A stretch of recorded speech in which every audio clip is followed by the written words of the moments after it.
Bienvenue sur le carrefour du Koutamakou, le lieu où le passé et l'avenir d'un peuple se rencontrent et se révèlent.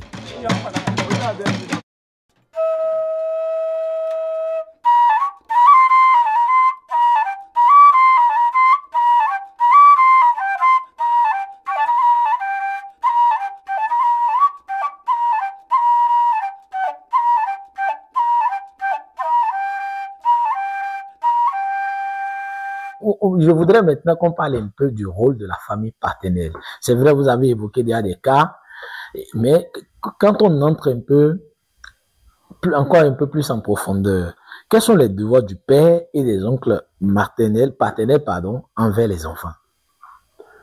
Oui. D'abord, quand la femme, j'allais dire, tombe en enceinte, le père de famille,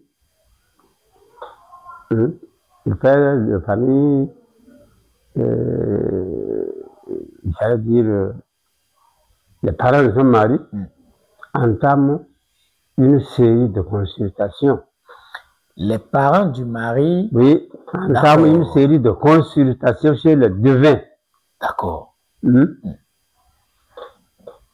Pour savoir quel est l'ancêtre qui se prépare à se réincarner en cet enfant-là. Ah, d'accord. Ça, c'est les parents de l'homme qui le font. Série de consultations. Et dès que la situation devient claire et que celui qui revient avait un certain nombre d'interdits, donc tout celui qui revient, l'enfant lui-même sera frappé de ces interdits-là. En attendant qu'il naisse, c'est la mère? Oui, c'est la mère qui... La mère par délégation. La mère par délégation. De gérance se voit interdire ce que l'enfant ne devrait pas, j'allais dire, approcher traditionnellement. Si l'enfant ne doit pas manger de chien, il va manger de poisson silu, il va manger de la viande de porc, la maman s'en prive pendant qu'elle porte la grossesse. Et c'est les parents du mari qui, à l'issue de consultation, reçoivent cette ordonnance-là. Et l'administre à leur belle-sœur ou à leur bru. Et quand l'enfant naît, pendant qu'il tète, la maman reste toujours à l'écart de ces interdits alimentaires-là. Parce qu'elle tète. L'enfant ne peut pas manger ce que l'enfant ne mange pas et qu'ensuite il vient têter. Quand elle l'aura sevré, alors elle recouvre sa liberté. Et l'enfant endosse son dossier. Ah oui. L'enfant endosse son dossier. Sur le plan spirituel, c'est sur le plan spirituel. Et sur le plan spirituel, toujours, si l'enfant qui vient doit porter un ou des bracelets d'une certaine forme, d'une certaine couleur, de métal d'une certaine couleur. Si le bracelet doit être entortillé ou rester plat, tout ça, en attendant qu'il naisse, c'est à la maman qu'on fait porter ce bracelet-là. Ah bon? Oui. Si l'enfant qui vient tu n'iras pas devenir devin. Tu n'iras pas devenir devin. Hein? On le sait. Et on fait porter, c'est-à-dire à sa main, on fait porter un bracelet de Kouri en ce lieu et place. Et quand l'enfant sera né, on lui fait porter immédiatement un bracelet de Kouri. Et la maman est déchargée. Voilà. Comme ça, hein. Et les rites de famille de country. Les parents, la famille paternelle qui prépare spirituellement, matériellement, sur le plan logistique. Mais en liaison ou en complémentarité avec la famille maternelle, comme je l'ai dit tout à l'heure. Ils ne sont pas les adversaires, ils ne sont pas à couteau tiré. Non. Chacun a droit sur l'enfant. Les parents paternels, bien sûr, puisque l'enfant est avec eux, il vit avec eux, vit sur leur toit, il bénéficie de toute leur protection, comme les parents bénéficient aussi de toutes ces prestations. Mais dans le même temps, les parents maternels veillent au grain. Ils veillent au grain. Si c'est le côté paternel, si c'est le côté paternel que les enfants sont mal vus et maltraités, les parents maternels ne diront rien. Mais malgré le mariage endogamique, les enfants peuvent dire, bon, écoutez, nous avons comme impression que nous n'avons pas notre place ici. Donc, nous retournons chez les parents de notre mère. Oui, et aux yeux de la communauté qui arbitre. On voit comment ils sont traités par les parents paternels. C'est un peu ça. D'accord. Alors, comment la famille paternelle assure-t-elle la transmission du nom, de la terre, des hôtels et même, vous l'avez peut-être mentionné déjà, les rites de passage, notamment des foyers? Oui, en fait d'héritage, là. En fait d'héritage. Vous savez, au fond, l'héritage tel que le perçoit, tel que justement, j'allais dire, la loi de Napoléon importée ici nous l'apprend. Il n'y a pas comme ça. J'ai parlé du clan, j'ai parlé du lignage. Toutes les terres du clan appartiennent à tous les membres du clan. N'importe quel membre du clan peut aller s'implanter où il veut. Il peut aller labourer où il veut, pourvu que ce soit dans l'espace physique, géophysique du clan. Mais il ne s'installe pas de manière provocante ou de façon, j'allais dire, à imiter les autres. Il informe de son intention de vouloir entreprendre telle opération à tel endroit. Il informe, les autres sont au courant et ils sont ça, personne ne peut filer. Donc, le clan a cette terre, à ces domaines. À son fuseau, à son fuseau de domaine, son collectif de terre dont il dispose. Les lignages en disposent. Les familles élargies en disposent. Les familles nucléaires aussi. Donc, personne en mourant, ou du moins, parvenant à un certain là, il peut dire à son enfant, ça, il faut avoir l'œil là-dessus. C'est toi ou rien. C'est ton frère ou rien. Ah bon? Non. Et il vous met en contact avec vos cousins, cousines, les jeunes du même de la famille élargie, du même lignage, vous savez, c'est votre domaine, hein, un domaine communal. Hein. C'est le communalisme, hein. Sans être le communisme, c'est le communalisme. Hein? C'est votre propriété commune là. Veillez là-dessus.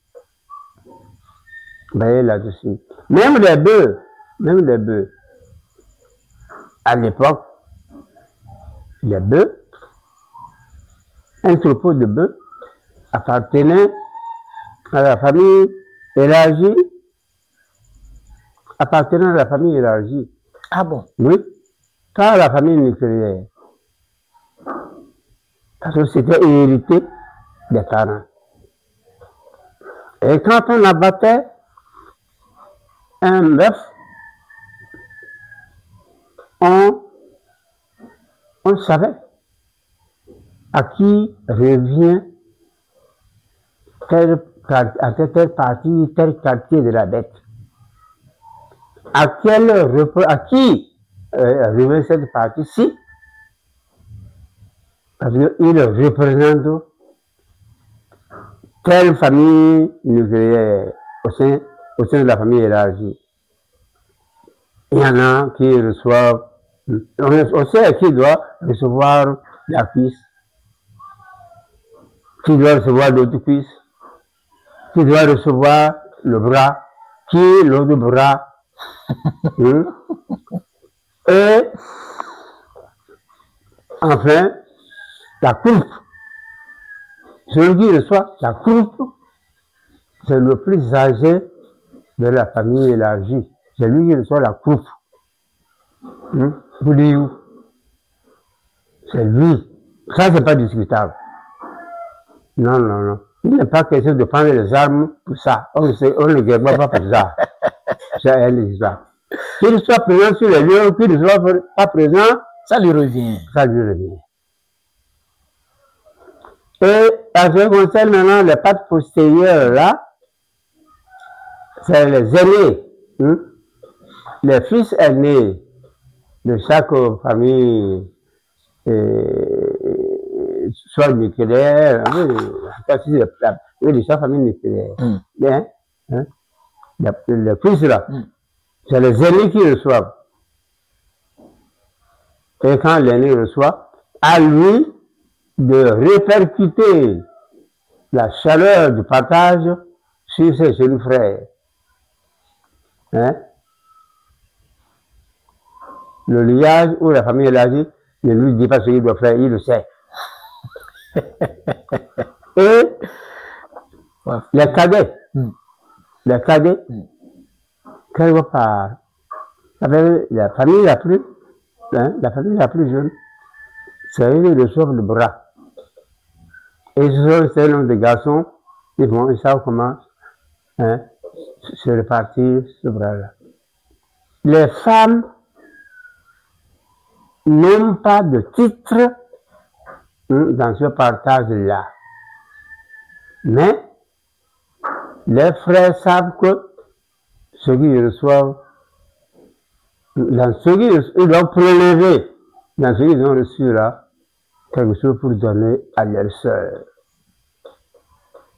C'est comme ça. Ce n'est pas dit officiellement. Non. Mais les frères savent. De manière implicite, ils savent qu'ils doivent le faire. Les tantes, la grand-mère, la partie neutre là, il y a une partie neutre. Quand on dissèque la bête là, il y a une partie neutre. Hein? La viande qui se trouve, la viande à laquelle se trouve rattachée les côtes là, du côté ventral. Celle-là, on prélève là-dedans pour en donner aux tantes, à la grand-mère, aux tantes, à la grand-mère, comme ça. Oui. Les parents maternels n'ont rien à voir dedans. Ils n'ont rien à voir. Sauf si le bœuf a été abattu à l'issue de l'Oufouane, ou bien de l'Oukoundi, pour célébrer la fin joyeuse de la manifestation. Si c'est ça, la tante, la grande tante maternelle a droit à un quartier dedans. Et il a partagé avec sa jeune soeur chez eux. Voilà, un peu comme ça. D'accord. Hein? Bon, et oui, j'allais dire, bon, la tête, quelles sont les conditions, la tête reste dans la famille, dans la maison, pas dans la maison où se trouvait la tête. Le berger, celui qui gardait les deux là, c'est à lui que revient la tête. C'est à lui que revient la tête, donc elle ne sort pas. Elle ne sort pas. Oui. D'accord. Alors, quel lien symbolique unit un enfant à la maison paternelle? Est-ce que par exemple, Tekienta, est-ce que c'est la maison? Est-ce qu'il y a un lien symbolique qui unit l'enfant à la maison paternelle? Oui, le lien symbolique. Le lien symbolique, mais c'est que quand l'enfant naît, on lui installe un hôtel. On lui installe un hôtel. Et c'est les parents paternels qui lui installent cet hôtel-là chez eux. On dit, on boit. C'est là. Et on sait qui est là, justement. Qui s'est réincarné en lui. Ah oui. Oui, on sait. Est-ce que c'est ça le Bécha va appeler ici pour? Non, peut-être. Mais ça, les choses là, Goutemort parle de se réincarner. Goutemort dit Jokedou. D'accord. Au Tchadou, Kaboda. C'est ça. N'est-ce pas? Oui. Bon. Non, ça dépend. Toujours est-il qu'on installe un hôtel à l'enfant? Oui, on installe. Si ce sont des nombres, ces hôtels-là sont alignés. Mais à l'intérieur du Tata, dans l'angle droit en entrant, l'angle sacré, qui est toujours noir, il y a bien sûr un foyer là-bas. Et c'est là-bas que dort le grand-père. Et les animaux sauvages abattus à la chasse, tués à la chasse, ont leur corne là-bas. C'est le point sacré. Donc, les hôtels, les hôtels des enfants de la famille sont là-bas. Comme les hôtels des défunts de la famille sont aussi là-bas. D'accord. Ils ne sont pas ensemble, mais ils sont ils sont sous le même, ils sont dans dans le même coin, n'est-ce pas? Et ce qui fait que quand on parle de panthéon domestique, le panthéon domestique, on dit tout ça là. Le panthéon, il y a pas de mot. C'est-à-dire là-haut, c'est-à-dire les hôtels là. On parle de panthéon domestique, au même titre que les impôts et tout ça. Les impôts, le Télou, tout ça. Mundo. Mundo, mais bon, déjà il y a les poutres là. Oui. Oui. La poutre, à droite en entrant. C'est la poudre mère de toute la terrasse. Et le chevron, non pas le chevron, ça veut dire, on va appeler ça la fouche. La fouche robuste, impendée, et les deux fouches sur lesquelles repose cette poudre-là. C'est ces deux poudres-là, plus, non, c'est ces deux fouches-là, grande fouche-là, et la poudre qui sont la maison. C'est eux qui supportent toute la charge de la terrasse. D'accord. Et On peut tout détruire. Cette poudre-là, on la conserve pour la transporter sur le nouveau site où on veut implanter un autre tata.